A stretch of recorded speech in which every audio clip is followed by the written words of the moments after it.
শুনেছি পালপাড়ার এই বৌদির অসাধারণ প্রতিভা। এমন কোনো জিনিস নাই যা এই বৌদি তৈরি করতে পারে না। এই কি মাটি বলে এগুলো? এগুলো বেলে দোআঁশ মাটি। কোন জায়গা থেকে আনেন এগুলো? মাঠের থেকে আনায়। বৌদি এবার কি তৈরি করে দেখাবেন? ওই টাকা রাখা ব্যাংক। টাকা রাখা ব্যাংক? হ্যাঁ। চেক টেক লাগবে নাকি ওর ভিতরে টাকা তুলতে গেলে? এই গর্ত করছেন কি জন্য? গত করছে এটা আছে মেশিনের বিছান, এইটা এই সম্পূর্ণের মধ্যে এরকম করে পাইতে পারে। ও আচ্ছা তার জন্য মাটি না। হ্যাঁ,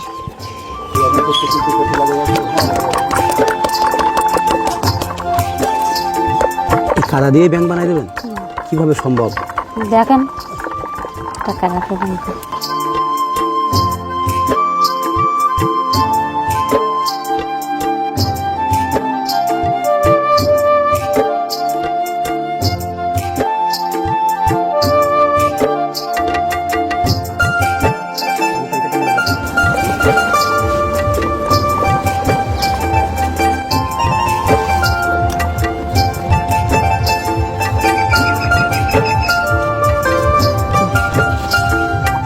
সে নিচে কই? এবার নিচেরটাও তৈরি করে দেখাবো। ও আচ্ছা ঠিক আছে। নিচেরটা ওইটাকে ডিজাইন হলো? হ্যাঁ, এটা আছে ডিজাইন। ডিজাইন তো সব দেখছি আপনার হাতের ভিতরে। এই জায়গায় রাখবেন। হ্যাঁ, এই যে হচ্ছে অর্ধেক, বুঝছেন? নিচের অংশ। হ্যাঁ,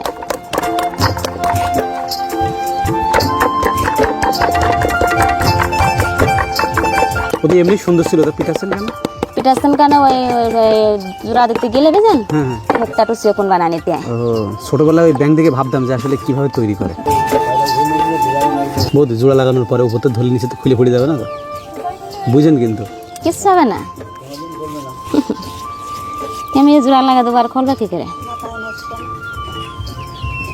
আরে সর্বনাশ, জোর নিয়ে নিল। আপনি তো কোনো মাপ দিলেন না, তা নিচেটা ছোট হয়ে গেলে উপরেটা বড় হলো কিভাবে? মাপের এই এক সাইজে মাপে বানানো। আমরা জানতাম যে এগুলো মেশিনই বানায়, আপনি হাত দিয়ে তো ফিনিশিং, আমি তো অবাক হয়ে যাচ্ছি। এটা আমি টাকা রাখবো, সেটা আমি এর ব্যবস্থা ব্যবস্থা করে দেবেন? করতেছি। ব্যবস্থা হবে এবার নাকি? এই যে,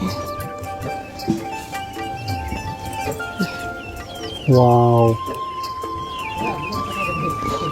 এই যে, এর ভিতরে 500 টাকা 200 টাকা যা রাখা যাবে রাখবেন, তাই রাখা যাবে। তাহলে এগুলো বিক্রি হবে কত টাকা? 10 টাকা অর্ধেক। মাত্র 10 টাকার দাম? এত কষ্ট করার পর মাত্র 10 টাকা? তাই কয় অনেক এত বেশি। জি বাবা, তো গাতে ঘাম ছুটে গেছে এই কাজ করতে গিয়ে।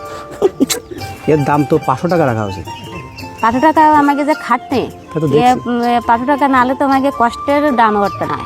এরপরে শুকাতে হবে রৌদ্র, শুকায় এর পুরাতে হবে, পুরাই রং করতে হবে, রং করে আবার ডিজাইন করতে হবে, ফুল মূল কাটে। এই সে টাকা রাখা ব্যাংক, এটা হচ্ছে পুরানো পরে এই রং করেছি।